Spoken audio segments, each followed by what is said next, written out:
audio jungle.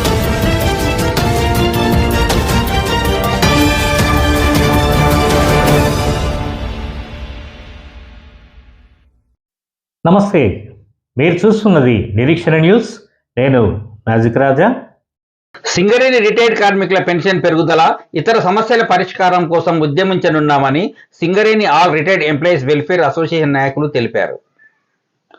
Godavari press క్లబ్లో శుక్రవారం ఏర్పాటు చేసిన మీడియా సమావేశంలో Singareni all retired employees welfare association అధ్యక్షులు గౌతమ్ శంకరయ్య, ప్రధాన కార్యదర్శి పట్నం సత్యనారాయణ మాట్లాడుతూ, సింగరేణిలో రిటైర్డ్ అయిన కార్మికులకు సరైన పెన్షన్ లేక వారి జీవనం అధ్వానంగా మారిందన్నారు. ఇప్పుడున్న బీజేపీ ప్రభుత్వం 3% ఉన్న రికవరీ 7%కు పెంచడం జరిగింది. కానీ పెన్షన్ మాత్రం 25%మే ఉందని అన్నారు. కనీస పెన్షన్ 15,000గా పెంచాలని డిమాండ్ చేశారు. అలాగే పెన్షన్లు ప్రభుత్వానికి భారం అవుతున్నాయని, 2030 తర్వాత పెన్షన్ రాదనే రీతిలో మాట్లాడడం జరిగిందని, దీనిపై సింగరేణి పెన్షన్దారులంతా ఉద్యమించనున్నామని తెలిపారు. ఈ నెల 27న సెంటనరీ కాలనీలో సింగరేణి వ్యాప్తంగా ఉన్న రిటైర్డ్ కార్మికులను ఏకం చేయడం కోసం సమావేశం ఏర్పాటు చేసినట్టు వెల్లడించారు. ఈ సమావేశంలో రిటైర్డ్ కార్మికుల సమస్యల పరిష్కారం కోసం ఒక కార్యాచరణను రూపొందించడం జరుగుతుందని అన్నారు. రిటైర్డ్ కార్మికులకు ఫ్రీ బస్ సౌకర్యం కల్పించాలని, తెల్ల రేషన్ కార్డులు ఇవ్వాలని ప్రభుత్వాన్ని డిమాండ్ చేయనున్నామని తెలిపారు. ఈ మీడియా సమావేశంలో Singareni all retired employees welfare association సభ్యులు వేగోల మల్లయ్య, చిలకల జవహర్, ఎండి రఫీక్, గుర్రాల శంకర్, సిద్ది రాయమల్లు, మహబూబ్ ఖాన్, రంగిశెట్టి వెంకన్న, శంకర్, సమ్మయ్య, రామలింగం, లక్ష్మీనారాయణ, కనకరాజ్, మల్లేష్ తదితరులు పాల్గొన్నారు. ముఖ్యంగా సింగరేణి రిటైర్డ్ కార్మికుల పరిస్థితులు చాలా అధ్వాన్నంగా ఉన్నాయి. గత 30 సంవత్సరాల క్రితము సింగరేణిలో పనిచేసి దిగిపోయినటువంటి కార్మికులు మరి వారి యొక్క ప్రాంతాలకు పోయి కైకిలిగులు చేసుకున్నటువంటి సందర్భాలు, కొంతమంది ఆత్మహత్యలు చేసుకున్నటువంటి సందర్భంలో అప్పుడు ఉన్నటువంటి ప్రభుత్వం యాజమాన్యం సింగరేణి కార్మికులకు ఎంతో కొంత పెన్షన్ ఇవ్వాలనేటువంటి ఉద్దేశం మీద మరి సింగరేణి కార్మికుల దగ్గర నుంచి 3% కట్ చేసుకొని దాన్ని 25% మనం పెన్షన్ పొందడానికి అప్పుడు అగ్రిమెంట్ చేయడం జరిగింది. మేము కూడా కార్మికులం అనుకున్నాం, పెన్షన్ అయితే మొదలైంది, ఎంతో కొంత భవిష్యత్తులో పెరిగేటువంటి అవకాశం ఉంటుంది, ఖచ్చితంగా పెన్షన్ మాకు ఉండాలనేటువంటి దాని మీద మేము అప్పుడు డిక్లరేషన్ కూడా ఇవ్వడం జరిగింది. మరి బీజేపీ ప్రభుత్వం కేంద్రంలో అధికారం చేపట్టిన తర్వాత మరి మాకు 3% ఉన్నటువంటి రికవరీ 7% పెన్షన్లు, కానీ పెన్షన్ మాత్రము అదే 25% ఇచ్చేటువంటి పరిస్థితి మరి ఇప్పుడు ఉన్నది.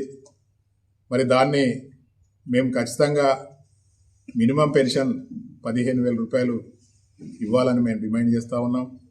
అంతేకాకుండా ప్రతి సంవత్సరం కూడా ఒక ఇంక్రిమెంట్ మాదిరిగా ప్రతి సంవత్సరం కూడా 5% పెన్షన్ పెరిగే విధంగా రూపకల్పన చేయాలని కూడా మేము డిమాండ్ చేస్తూ ఉన్నాం. కానీ ప్రభుత్వం పెన్షన్ నిధులు కరిగిపోతూ ఉన్నాయి. 2030 తర్వాత పెన్షన్ కూడా ఇచ్చే పరిస్థితి లేదని చెప్పేసి అని ప్రభుత్వం మరి మాకు సమాధానం చెప్తూ ఉంటే మరి మాకు గుండెలు పగిలిపోయేటువంటి ఆవేదన మాకు ఏర్పడుతూ ఉన్నది. ఎందుకంటే గతంలో 1,200 కోట్ల నష్టాల్లో ఉండి 2 సార్లు BIF వారికి పోయినటువంటి సందర్భంలో మేము సింగరేణిలో అడుగుపెట్టి కష్టాన్ని చెమటగా మార్చి అప్పుడున్నటువంటి 1,200 కోట్ల అప్పులు తీర్చడమే కాకుండా మరి సింగరేణిని అంతర్జాతీయ స్థాయిలో కూడా నిలపడానికి కష్టపడ్డటువంటి మరి మాజీ కార్మికులం. మరి ఈరోజు మరి వాళ్ళు పట్టించుకోకపోవడం చాలా ఇబ్బందికరంగా ఉన్నది. మరి మాకు సంబంధించినటువంటి ఈ 7% రికవరీ ఏదైతున్నదో మరి ఆ కార్మికుల కుటుంబాలు చనిపోయినట్లయితే ఆ కట్ చేసినటువంటి అమౌంట్ మరి పెన్షన్ ఫండ్ కిందనే ఉన్నది. అంతేకాకుండా కొంతమంది కనీసం CMPF తీసుకోకుండా కూడా మరణించినటువంటి దాఖలాలు ఉన్నాయి. మరి అది కూడా CMPF ఫండ్ వాళ్ళ దగ్గరనే ఉన్నది. అంతేకాకుండా కొంతమంది కార్మికుల భార్యలు పూర్తి స్థాయి పెన్షన్ తీసుకోకుండా కూడా మరణించేటువంటి సందర్భాలు ఉన్నాయి. మరి ఇవన్నీ కొన్ని వందల కోట్లు మరి అక్కడ నిధులు మూలుగుతున్నటువంటి సందర్భంలో కూడా మరి మా పెన్షన్ మాకు ఇవ్వడానికి కూడా ప్రభుత్వం రేపు పొద్దున 2030 తర్వాత మీకు పెన్షన్ రాదు అనేటువంటి బెదిరింపు కార్యక్రమాలు ఏవైతున్నాయో దాన్ని తీవ్రంగా మేము వ్యతిరేకిస్తూ ఉన్నాం. మా డబ్బులు మేము కష్టపడేటువంటి డబ్బులు మరి మాకు ఇచ్చే అటువంటి అవకాశం ఉన్నప్పటికీ కూడా మరి వాళ్ళు ఇవ్వలేకపోతూ ఉన్నారు.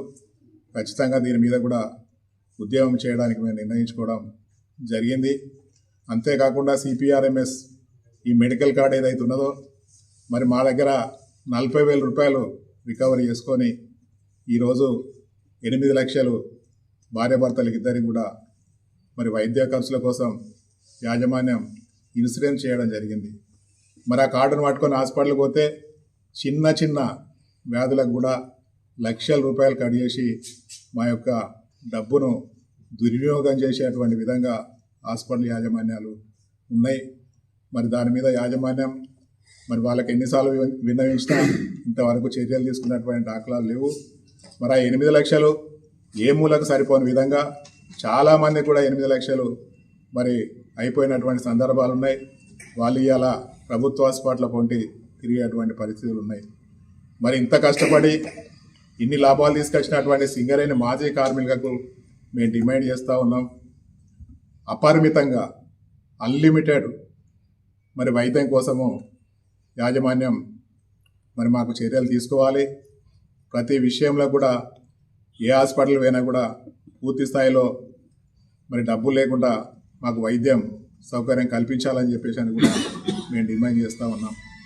అంతేకాకుండా రిటైర్మెంట్ కార్మికులు ఎవరైతే ఉన్నారో పోయిన నెల వరకు డ్యూటీలు చేసి ఈ నెల దిగిపోతే మనకు రావాల్సినటువంటి లాభాల బోనస్ కానీ లాభాల వాటా కానీ మరి ఆన్ రోల్ ఉన్నటువంటి కార్మికులకు చెల్లిస్తూ ఉన్నారు. ఒక్క నెల దిగిపోతే కూడా వాళ్ళని కూడా పెండింగ్లో పెట్టి నానా ఇబ్బందులకు గురి చేస్తూ ఉన్నారు. మరి ఆన్ రోల్ కార్మికులకు ఏదైతే యాజమాన్యం విలువిస్తుందో అట్లనే రిటైర్మెంట్ కార్మికులకు కూడా విలువ ఇవ్వాలని కూడా మేము డిమాండ్ చేస్తూ ఉన్నాం. అంతే కాకుండా గ్రాట్యుటీ 2018 మార్చి నుంచి మరి ఆ పెరిగినటువంటి 20 లక్షల సీలింగు కార్మికులకు వర్తిస్తుంది.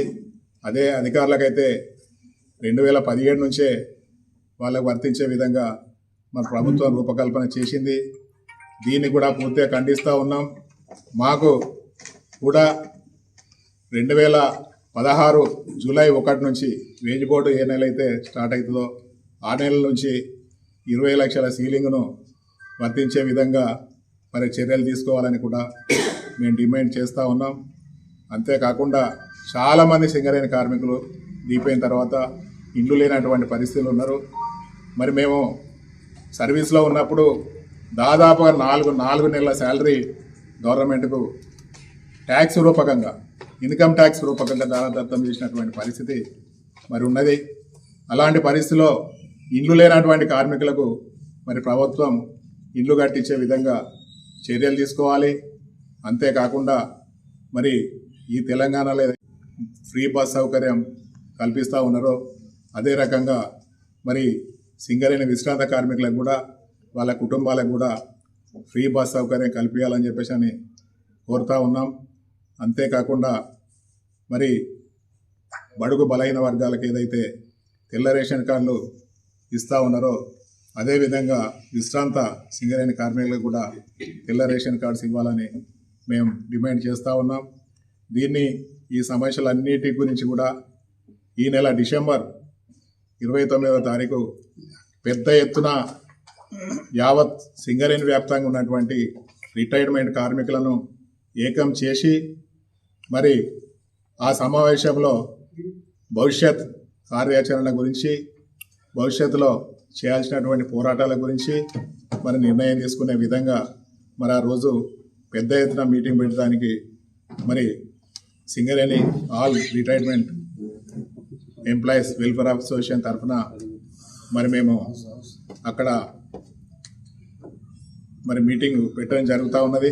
కాబట్టి యావత్ సింగరేణి ఉన్నటువంటి విశ్రాంత ఉద్యోగులందరూ కూడా మరి సెండర్కాల్లో జరిగేటువంటి సమావేశానికి హాజరై మరి మనం ఒక యూనిట్గా ఏర్పడి మరి అటు యాజమాన్యం పైన కానీ ఇటు ప్రభుత్వం పైన కానీ పోరాటం చేసి మరి మనకున్నటువంటి మినిమం చిన్న చిన్న సమస్యలను పరిష్కరించుకోవడానికి అది వేదిక అవుతుందని ఈ సందర్భంగా మీ అందరికీ కూడా పేరు పేరున తెలియజేస్తూ ముగిస్తున్నాం.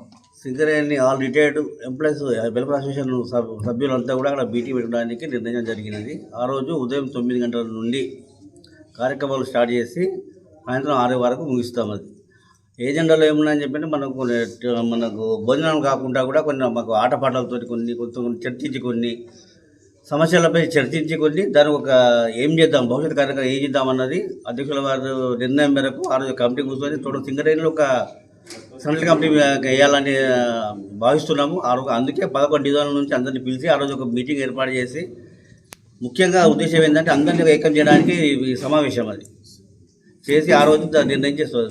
9 to 6 ప్రోగ్రామ్. మన నిరీక్షణ న్యూస్ను వాచ్ చేయండి, లైక్ చేయండి, సబ్స్క్రైబ్ చేయండి, మీ మిత్రులకు షేర్ చేయండి.